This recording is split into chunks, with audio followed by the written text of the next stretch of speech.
سناٹے میں اس زوردار تھپڑ کی آواز ایسے گونجی جیسے کسی بم کا دھماکہ ہو، مگر آواز کے اس دھماکے سے کہیں زیادہ گونج میرے اندر بہت کچھ ٹوٹ جانے کی تھی۔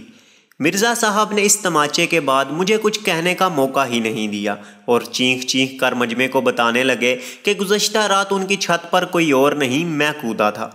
اور اس بات کی خبر ناہید کی امی کو صبح سویرے اس وقت ہوئی جب وہ چھت پر گیلے کپڑے ڈالنے کے لیے گئیں، اور انہیں وہاں پر چھت پر ایک کونے میں میرا لکھا ہوا یہ خط مڑا تروڑا سا مل گیا۔ وہ سب گھر والے میری تحریر اچھی طرح پہچانتے تھے، کیونکہ ناہید کا اردو کا رجسٹر میری تحریر سے بھرا پڑا تھا۔ سارے محلے دار مجھے لعنت ملامت کرنے لگے۔ آس پاس گلی کے مکانوں کی چھتوں اور کھڑکیوں میں سے محلے کی عورتیں بھی جھانک جھانک کر ایک دوسرے کو اشارے کر رہی تھیں۔ میرا بس نہیں چل رہا تھا کہ کسی طرح زمین شک ہو اور میں اس کے اندر سما جاؤں۔ مرزا صاحب کے بھاری چانٹے کے نشان اگلے 3 دن میں دھیرے دھیرے میرے گالوں سے مدھم پڑنے لگے، مگر میری روح پر لگے اس تھپڑ کے داغ عمر بھر منتمل نہ ہو پائے۔ بھیڑ کے چھٹتے ہی ابا اور بڑے بھائی مجھے گردن سے پکڑ کر گھسیٹتے ہوئے گھر کے اندر صحن میں لے آئے، اور پھر جس کے ہاتھ جو آیا اس نے اسی سے میرے جسم پر سیاہ نیل ڈال دیے۔ بدن پر چوٹ کے نشان نیل گوں ہوں تو انہیں نیل کہا جاتا ہے، مگر گھائل کا پورا جسم ہی سیاہ پڑ جائے تو ایسے نیل کو کیا کہا جائے۔ میں نے بہت کوششیں کی کہ انہیں یہ بتا سکوں کہ وہ خط میری تحریر میں ضرور تھا مگر میرا نہیں تھا، مگر کسی نے میری ایک نہ سنی۔ اچھا تو یہ تھی تمہاری ٹیوشن، خوب عزت افزائی کرائی ہے آج ہماری، ڈوب مرو شرم سے۔ عشق لڑانے سے پہلے اپنی شکل تو آئینے میں دیکھ لینی تھی۔ جسم پر ہر چوٹ کے ساتھ میری روح پر بید کی طرح پڑنے والا ایک تانا بھی کسی تازیانے کی طرح میرے کانوں میں پگھلے سیسے کی طرح لگاتار انڈیلا جاتا رہا۔ بہت دن تک تو میں شرم کے مارے اپنے چھت والے کمرے سے باہر ہی نہیں نکلا۔ سارے گھر والوں نے تقریباً میرا بائیکاٹ کر رکھا تھا۔ میں دن بھر کمرے میں بیٹھا یہ سوچتا رہتا کہ آخر ماجد کو دیا گیا وہ رکا ناہید کی چھت سے کیسے برآمد ہوا۔ ضرور اس بدماش نے ناہید کو اکیلا جان کر اس کے گھر کودنے کا منصوبہ بنایا ہوگا، اور شور سے گھبرا کر وہ خط وہیں پھینک کر فرار ہو گیا۔ جانے ناہید میرے بارے میں کیا سوچتی ہوگی۔ اسے تو باقی سب لوگوں کی طرح یہی لگا ہوگا کہ میں اسے یہ عشقیہ خط دینے کے لیے رات کو اس کی چھت ٹاپا تھا۔ مجھے سمجھ نہیں آ رہا تھا کہ کس طرح ناہید تک اپنے دل کی بات پہنچاؤں کہ مجھے اپنی شکل اور اپنی اوقات کا اچھی طرح سے اندازہ ہے، اور میں کبھی ایسی گستاخی کا سوچ بھی نہیں سکتا۔ میرے دل میں اس کے لیے جو بھی تھا وہ ہمیشہ کے لیے میرے دل کے کسی نازک گوشے میں پنہاں رہنے کے لیے تھا۔ پجاری کی پوجا کسی سیلے کی تمنا کے لیے تو نہیں ہوتی۔ پروانے کو شمع سے موم کا دان کب چاہیے ہوتا ہے، اسے تو بس جل جانا ہوتا ہے۔ مجھے بھی صرف جلنے سے واسطہ تھا، روشنی کس کے حصے میں آئے اس سے بھلا مجھے کیا غرض تھی۔ مگر اب ناہید سے ملنا تو درکنار، گھر والوں نے اس کے گھر کے دروازے کے سامنے سے گزرنے سے بھی منع کر دیا تھا۔ 10ویں کے امتحانات میں نے بوجھل دل اور الجھے ہوئے دماغ کے ساتھ دیے، اور بمشکل 2nd ڈویژن میں پاس ہوا۔ بڑی مشکل سے ابا سے کالج میں داخلے کی اجازت ملی، وہ بھی اس شرط پر کہ اپنی کتابوں اور کالج کی فیس کا خرچہ میں خود برداشت کروں گا۔ میں نے سوچ رکھا تھا کہ کالج کے بعد شام کو کوئی چھوٹی موٹی نوکری یا کسی دکان پر کام پکڑ لوں گا، اس لیے کالج میں داخلے کی کوشش کے ساتھ ساتھ میں دن بھر شہر کے چھوٹے موٹے ہوٹلوں اور پیٹرول پمپس وغیرہ پر کام ڈھونڈنے کے لیے بھٹکتا رہتا۔ ایسے ہی ایک دن میں شہر کے پارسی ہوٹلوں والی سڑک پر کسی ہوٹل والے سے ڈانٹ کھا کر نکلا تو ایک لمحے کے لیے مجھے یوں لگا کہ میری آنکھوں کو دھوکا ہوا ہے، مگر میں نے آنکھیں مل کر غور سے دوبارہ دیکھا۔ ہاں، وہ ناہید ہی تھی جو کسی کے ساتھ شاید اسکول کی چھٹی کے بعد قریبی ریسٹورانٹ میں چائے پینے آئی تھی۔ ناہید اب 10ویں جماعت کی طالبہ تھی، اور اس علاقے میں اسکول یا کالج کی طالبات گروپ کی شکل میں چائے پینے یا بریک میں گرما گرم سموسے چٹنی کی پلیٹ اڑانے کے لیے آنا معمول کی بات تھی۔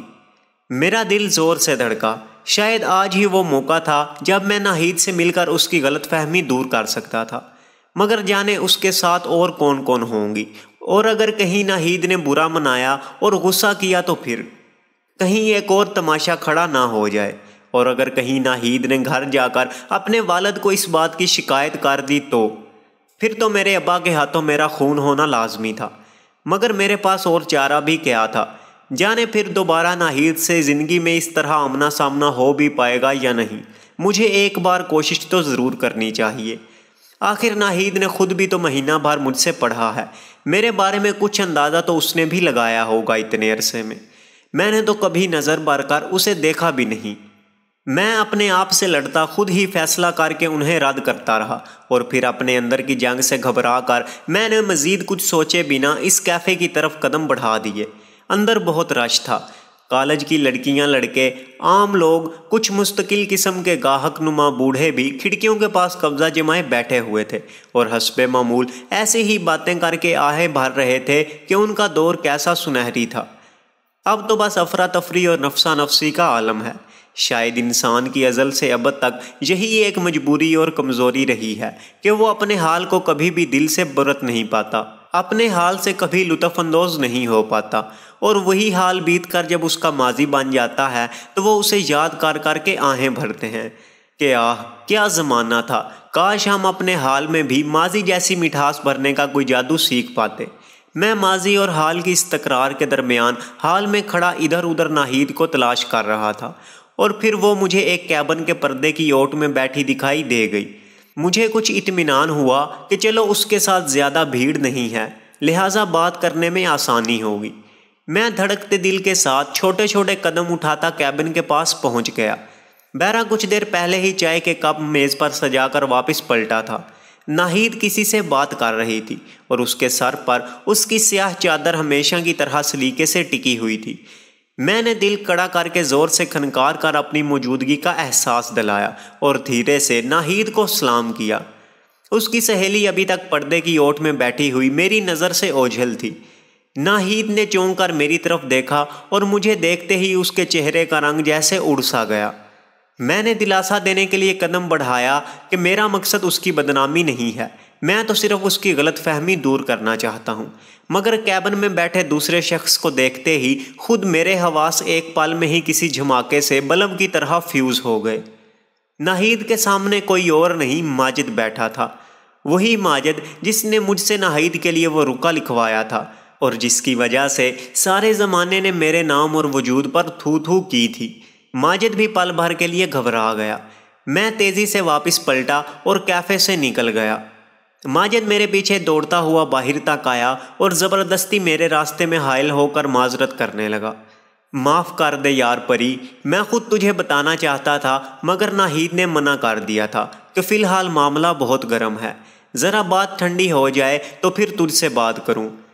ویسے شہزادے، تو نے بھی بڑا مردوں والا کام کیا، تیرے ساتھ جو کچھ بھی ہوا تو نے آخر تک زبان نہیں کھولی، احسان رہے گا یہ تیرا ہم دونوں پر۔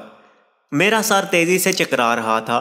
ناہید جانتی تھی کہ اس کی چھت پر اس رات ماجد کودا تھا، پھر بھی اس نے اپنے گھر والوں سے یہ بات چھپائے رکھی۔ مجھے میرے گھر محلے والوں کے سامنے اتنا رسوا کیا، سارے زمانے میں میرا تماشا کیوں بننے دیا؟ میرا سر گھوم رہا تھا۔ میں نے بمشکل ماجد سے سوال کیا، تو کیا وہ خط تم نے ناہید کے لیے ہی لکھوایا تھا؟ ہاں یار، اسی کو دینا تھا۔ ایک دن اس نے میرے سامنے تمہاری لکھائی کی تعریف کر دی تھی، میں نے بھی اس سے شرط لگا لی کہ تمہارے ہی ہاتھ سے اپنے لیے خط لکھوا کر اسے دوں گا۔ میں نے حیرت سے ماجد کو دیکھا، مگر تم تو ہر وقت یہی کہتے رہتے تھے کہ وہ تمہاری طرف دیکھتی تک نہیں، کبھی گھاس تک نہیں ڈالتی۔ ماجد نے زور کا کہکہا لگایا، وہ سب بھی میں ناہید کے کہنے پر ہی بولتا تھا۔ تو نہیں جانتا یار، یہ لڑکیاں ہم بیوقوف لڑکوں سے کہیں زیادہ تیز ہوتی ہیں، بڑا دماغ چلتا ہے ان کا ایسے معاملات میں۔ دراصل وہ کسی بھی طرح کی بدنامی مول نہیں لینا چاہتی تھی، میری طرف سے کسی کو شک میں مبتلا کر کے۔ آج بھی بڑی مشکل سے اسے چائے کے ایک کپ کے لیے راضی کیا تھا، پر تو نے آ کر سارا معاملہ بگاڑ دیا۔ میرا ذہن سائیں سائیں کر رہا تھا۔ ماجد اپنی دھن میں نہ جانے کیا کچھ بولتا رہا۔ اتنے میں کیفے کا ایک بیرا باہر آیا اور ماجد سے بولا، آپ کو اندر بلا رہی ہیں، کہتی ہیں مہمان کو بھی ساتھ لے آئیں، ضروری بات کرنی ہے۔ میں نے لاکھ دامن چھڑانے کی کوشش کی، مگر ماجد مجھے تقریباً گھسیٹتا ہوا اندر کیفے میں لے گیا۔ ناہید سر جھکائے بیٹھی تھی، مجھے اندر آتے دیکھ کر دھیرے سے بولی، امید ہے آپ نے ہم دونوں کو معاف کر دیا ہوگا، ہم دونوں کی وجہ سے آپ کو جو تکلیف پہنچی ہے ہم اس کے لیے معذرت خواہ ہیں۔ میں خود آپ سے مل کر آپ کو ساری بات بتانا چاہتی تھی، مگر حالات ایسے بگڑے کہ میں کچھ نہ کر سکی۔ میں چپ چاپ بیٹھا اس کی بات سنتا رہا، اس سے یہ بھی نہ کہہ سکا کہ کم از کم مجھے تو سچ بتا دیتی۔ ناہید نے اپنی بات جاری رکھی۔ دراصل میں نہیں چاہتی تھی کہ جب تک ماجد کے گھر سے میرے لیے باقاعدہ رشتہ نہ آ جائے تب تک کسی کو بھی ہمارے بارے میں ذرا سا بھی شک نہ ہو۔ آپ تو ابا جی کے غصے سے واقف ہی ہیں۔ اس رات بھی ماجد کی ایک ذرا سی غلطی سے یہ سارا ہنگامہ کھڑا ہو گیا اور ہمیں پتہ ہی نہیں چلا کہ آپ کا لکھا ہوا رکا کب اور کیسے وہیں گھبراہٹ میں گر گیا۔ ناہید کچھ دیر کے لیے خاموش ہوئی۔ کچھ لوگ جب بولتے بولتے خاموش ہو جائیں تو ان کی خاموشی بولنے لگتی ہے، مگر مجھے آج اس کی یہ خاموشی بہت گراں گزر رہی تھی۔ دراصل میں بہت ڈر گئی تھی، اس لیے جب ابا نے آپ کی تحریر دیکھ کر آپ پر شک کیا تو میں چپ رہی، کیونکہ میں اگر ماجد یا کسی اور کا نام لیتی تو انہیں مجھ پر بھی شک ہو سکتا تھا کہ میں بھی اس کے ساتھ شامل ہوں۔ صرف ایک آپ ہی ایسے تھے جن کے نام کے ساتھ میرا نام نہیں جوڑا جا سکتا، مطلب کسی کو بھی مجھ پر شک نہیں ہو سکتا تھا کہ میں بھی آپ کو پسند کرتی ہوں۔ میں نے نظریں اٹھا کر اسے دیکھا اور وہ بولتے بولتے چپ ہو گئی۔ میرے اندر بے یک وقت کئی شیشے چکنا چور ہو گئے اور میں ننگے پاؤں ان کرچیوں پر چلتا ہوا وہاں سے اٹھ آیا۔ پتہ نہیں میں نے اس روز گھر کا راستہ کیسے طے کیا۔ میرے آس پاس تیز ٹریفک کا شور، گاڑیوں کے ہارن اور لوگوں کے کسے گئے آوازوں کی بھرمار تھی، مگر میں جیسے ساری دنیا سے لا تعلق اور بیگانہ سا ان راستوں پر چلتا رہا۔ شاید ہمارے قدم کچھ راستوں پر چل چل کر اتنے آشنا ہو چکے ہوتے ہیں کہ دل اور دماغ کے بند ہونے کی صورت میں بھی وہ ہر موڑ پہچان لیتے ہیں، ورنہ میری جو حالت اس وقت تھی مجھے ضرور کسی ویرانے میں بھٹک جانا چاہیے تھا۔ ٹھیک ہی تو کہہ رہی تھی وہ، کوئی اندھا ہی ہوگا جو ناہید پر مجھ سے بھی کوئی تعلق جوڑنے کا شک کرے گا۔ کہاں وہ اور کہاں میں؟ اس نے کتنی آسانی سے یہ بات کہہ دی تھی۔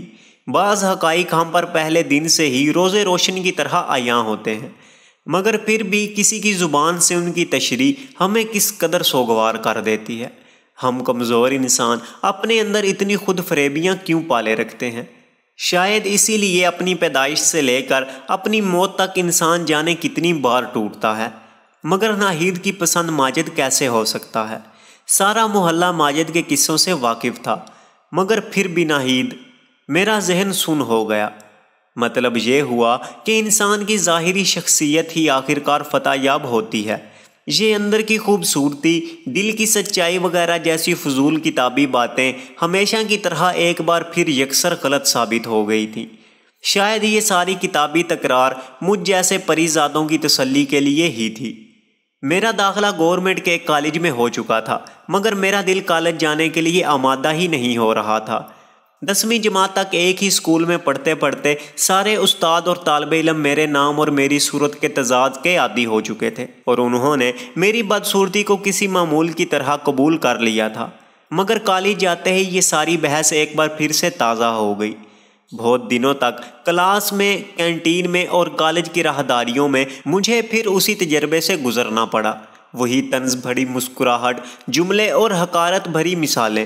میرا جواب ہمیشہ کی طرح خاموشی ہی تھا، کیونکہ میں جانتا تھا کہ مجھے اس چھلنی سے بار بار چھلنا ہوگا۔ انہی دنوں میری ملاقات 4th ایئر کے ناساز سے ہوئی۔ دراصل اس سے پہلا تعارف بھی اس کے اس عجیب و غریب تخلص کی وجہ سے ہوا تھا۔ اس کا پورا نام جمیل احمد تھا، مگر وہ خود کو ناساز کہلانا پسند کرتا تھا۔ ایک دن میں راہداری سے گزر رہا تھا کہ کسی سینئر طالب علم نے زور سے اس کا نام پکارا۔ ابے او ناساز، تیری پھر سے 3 سپلیاں آئی ہیں، مطلب تو اگلے سال بھی اسی کالج کے لنگر کی روٹیاں توڑے گا۔ ناساز کے باقی دوست بھی ہنس پڑے۔ ناساز نے ہاتھ میں پکڑے سگریٹ کی راکھ جھاڑی اور ایک بار پور کش لے کر دھواں فضا میں اڑا دیا۔ وہ طفل کیا گریں جو گھٹنوں کے بل چلیں۔ پتہ چلا کہ گزشتہ 3-4 سالوں سے ناساز 4تھے سال میں ہی اٹکا ہوا ہے۔ نہ اسے پاس ہونے کی جلدی تھی اور نہ ہی کالج والے اسے نکالنے پر آمادہ، کیونکہ وہ کالج کی ادبی سوسائٹی کا صدر تھا اور اس کی صدارت میں کالج بہت سی ٹرافیاں اور کپ جیت چکا تھا۔ وہ ایک بہترین مقرر، شاعر اور افسانہ نگار تھا۔ اگلی صبح میں کالج کے گیٹ سے اندر داخل ہوا تو ناساز گیٹ کے قریب ہی بے چینی سے ٹہل رہا تھا۔ مجھے دیکھتے ہی اس نے اشارے سے مجھے اپنے قریب بلایا۔ بات سنو لڑکے، میں جھجکتا ہوا اس کے قریب پہنچا۔ سگریٹ پیتے ہو؟ میں نے انکار میں سر ہلا دیا۔ وہ بیزاری سے بولا، پھر کیا خاک جیتے ہو؟ میری جیب میں اس وقت شام کی ٹیوشن سے ملنے والے چند روپے پڑے تھے۔ میں سیدھا وہاں سے کینٹین گیا اور سب سے بہتر برانڈ کی ایک ڈبیا اور ماچس لے کر دوبارہ ناساز کے پاس آیا اور سگریٹ اور ماچس اس کی ہتھیلی پر رکھ دیے۔ وہ سگریٹ دیکھ کر چونک سا گیا۔ اس نے جلدی سے سگریٹ سلکا کر 2-4 بھرپور کش لگائے اور میں نے پہلی مرتبہ نکوٹین کو اپنے سامنے بیٹھے شخص کی رگوں میں پوری طرح سرایت کرتے ہوئے دیکھا۔ اس نے مزید چند کش لیے۔ میں پلٹ کر جانے لگا۔ ناساز نے جلدی سے مجھے آواز دے کر روکا اور مجھے غور سے دیکھتے ہوئے بولا، پیسے تھے تمہارے پاس؟ ہاں، کرائے کے پیسے تھے جو آج تمہارے کام آ گئے۔ وہ زور سے ہنسا اور ہاتھ بڑھا کر بولا، مجھے ناساز کہتے ہیں۔ میں اپنا تخلص ناشاد رکھنا چاہتا تھا، مگر پتہ چلا کہ میرے حق پر پہلے ہی کوئی موسیقار ڈاکہ ڈال گیا ہے۔ تمہارا نام کیا ہے؟ میں نے اٹکتے ہوئے اپنا نام بتایا، پریزاد۔ ناساز نے زور سے واہ کہا، نام تو بڑا شاعرانہ رکھا ہے پیارے۔ زندگی میں پہلی مرتبہ مجھے کسی کے لہجے اور نظر میں اپنا نام سن کر طنز اور تمسخر کی جھلک نہیں دکھائی دی۔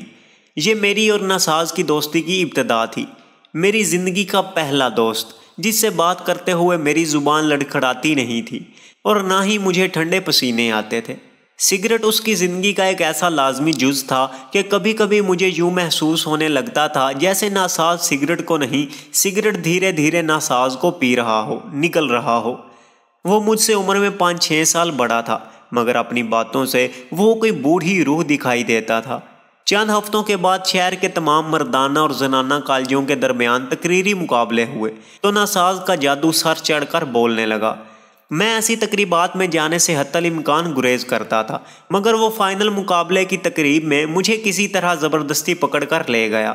حال میں ایک جانب ہمارے کالج کے لڑکوں کی نشستیں لگی ہوئی تھیں اور دوسری جانب لڑکیوں کے کالج کی طالبات بیٹھی اپنی کالج کی مقرر رات کی حوصلہ افزائی کے لیے شور مچا رہی تھی۔ میں ایک کونے میں سکڑ کر بیٹھا رہا۔ ناساز نے اپنی دھواں دھار تقریروں سے ماحول گرما دیا، مگر نہ جانے آخری لمحے پر وہ پسپا کیوں ہو گیا اور لڑکی نے پہلا انعام جیت لیا۔ میں نے باہر نکلتے ہی اس سے براہ راست اپنے اس خدشے کا اظہار کر دیا کہ وہ جان بوجھ کر ہارا ہے۔ ناساز دھیرے سے مسکرایا، تم اگر دھیان سے دیکھتے تو تمہیں پتہ چلتا کہ میں جیت گیا ہوں۔ زندگی میں ہر بازی اول اور دوئم نمبر سے نہیں ناپی جاتی۔ پھر اس نے مجھے غور سے دیکھا، تم نے کبھی کسی سے محبت کی ہے پریزاد؟ پل بھر کے لیے مجھے یوں محسوس ہوا کہ ناساز بھی باقی لوگوں کی طرح میرا مذاق اڑا رہا ہے، مگر اس کی آنکھوں میں مجھے اس سوال کی سچائی دکھائی دی۔ میں نے سر جھکا کر دھیرے سے جواب دیا، مجھ سے بھلا کون محبت کرے گا؟ کیوں، تم سے محبت کیوں نہیں کی جا سکتی؟ میں چپ رہا۔ ناساز نے نصیحت کی، شعر یاد رکھا کرو، صنف نازک پر بڑا اچھا اثر پڑتا ہے اچھے شعروں کا۔ پھر کچھ سوچ کر بولا، منیر نیازی کو پڑھا کرو اور اس کی ایک نظم تو زبانی یاد کر لو، ہمیشہ دیر کر دیتا ہوں، ضروری بات کہنی ہو، کوئی وعدہ نبھانا ہو، اسے آواز دینی ہو، اسے واپس بلانا ہو، ہمیشہ دیر کر دیتا ہوں میں، کسی کو موت سے پہلے کسی غم سے بچانا ہو، حقیقت اور تھی کچھ اس کو جا کر بتانا ہو، ہمیشہ دیر کر دیتا ہوں میں۔ میں نے جلدی جلدی ساری نظم اپنی کاپی میں نوٹ کر لی اور اسی وقت اس کا رٹا بھی لگا لیا۔ بس اب یاد رکھنا کہ تمہیں اپنی گفتگو کے دوران کسی نہ کسی بہانے یہ نظم دہرانی ہے۔ میں تمہیں چند اور اثر انگیز غزلیں اور نظمیں بھی یاد کرا دوں گا، کیا سمجھے؟ میں نے جلدی سے کسی بچے کی طرح سر ہلایا۔ مجھے یاد آیا کہ ناہید کو بھی شعر و شاعری سے کافی گہرا لگاؤ تھا اور شاید ماجد کو بھی بہت سے شعر یاد تھے۔ ناہید کا خیال آتے ہی میرے گال میں شدید جلن کا احساس ہوا۔ اگلے چند دنوں میں ناساز نے مجھے بہت سی نظمیں یاد کرا دی اور پھر جس دن میں نے بزم ادب کے پیریڈ میں کھڑے ہو کر محبت اب نہیں ہوگی، یہ کچھ دن بعد میں ہوگی، گزر جائیں گے جب یہ دن، یہ ان کی یاد میں ہوگی، سنائی تو پہلی مرتبہ کلاس کے لڑکوں نے دل سے میرے لیے تالیاں بجائیں اور استاد نے بھی مجھے زندگی میں پہلی مرتبہ شاباش دی۔ ناساز کی کہی ہوئی بات سچ ثابت ہو رہی تھی۔ لوگ میری بات غور سے سننے لگے تھے۔ میرے دل میں ایک عجیب سی خواہش انگڑائیاں لینے لگی کہ کبھی کالج میں پہلے کی طرح لڑکے اور لڑکیوں کے اداروں کا مقابلہ ہو اور میں بھی اسٹیج پر جا کر ناساز کی طرح کچھ پڑھوں۔ میں نے سارے بڑے شاعروں کو تقریباً حفظ کر لیا اور مجھے کالج کی بزم ادب ٹیم میں بھی شامل کر لیا گیا تھا۔ اس کوشش میں میرے اندر بھی جھوٹا ہی صحیح مگر ایک چھوٹا موٹا شاعر پلنے لگا تھا۔ میری باتوں میں شاعری کا رنگ جھلکنے لگا۔ ناساز کسی منجھے ہوئے استاد کی طرح میری شاعرانہ تربیت کر رہا تھا۔ وہ کہیں سے بھی اچانک نازل ہو جاتا۔ یہ کیا غالب اور میر کے رٹے لگاتے رہتے ہو؟ آج کل کی لڑکیاں اتنی مشکل شاعری بھلا کب سمجھتی ہیں؟ احمد فراز کو پڑھا کرو، اور ہاں کبھی کبھی ساحر لدھیانوی کو بھی دہرانے میں کوئی حرج نہیں۔ ساحر کو تو جانتے ہو نا، میں پل دو پل کا شاعر ہوں، پل دو پل میری کہانی ہے والا۔ اور ہاں کل سے تمہیں یہ دہراتے رہنا ہے۔ میں اور میری تنہائی اکثر یہ باتیں کرتے ہیں، تم ہوتی تو کیسا ہوتا، تم اس پر کتنا حیراں ہوتی۔ میں دبے لفظوں میں ناساز کو یہ سمجھانے کی کوشش کرتا کہ جس کسی ایک کے لیے وہ مجھ سے یہ ساری مشق کرا رہا ہے، اس ایک کا تو میری زندگی میں کوئی وجود ہی نہیں ہے، پھر یہ تیاری کس کام کی؟ مگر ناساز بھلا میری کب سنتا تھا۔ ایک دن کالج سے واپسی کے راستے پر وہ میری اسی تربیت میں مصروف تھا کہ میری نظر پرانے کباڑیے کی دکان کے مٹیالے شیشے سے اندر پڑی تو میرے قدم وہی جم کر رہ گئے۔ اندر ایک پرانا پیانو پڑا تھا۔ کباڑیے نے میری دلچسپی محسوس کی تو جلدی سے بولا، خالص شیشم کی لکڑی کا ہے، انگریز کے پرانے کلب سے خریدا ہے، خریدو گے؟ صرف 13,000 میں دے دوں گا۔ میں نے اپنی جیب دیکھی، 280 روپے پڑے تھے۔ میں نے دھیرے سے کباڑیے سے کہا، ایک دن ضرور خرید لوں گا۔ ہم دونوں آگے بڑھ گئے۔ میں تھکے ہارے قدموں سے گھر واپس پہنچا تو صحن میں داخل ہوتے ہی ایک جھٹکے سے رک گیا۔ صحن میں ناہید کی امی کھڑی میری اماں سے کچھ بات کر رہی تھی۔ ان دونوں نے قدموں کی آواز سن کر میری طرف دیکھا۔ اگر آپ کو ہماری یہ کاوش پسند آئی ہو تو برائے مہربانی چینل کو سبسکرائب کرنا مت بھولیں اور ساتھ لگے بیل آئیکن کو بھی ضرور پریس کر لیں تاکہ آنے والی مزید اقساط اور دوسری ویڈیوز کا نوٹیفیکیشن آپ کو سب سے پہلے مل سکے۔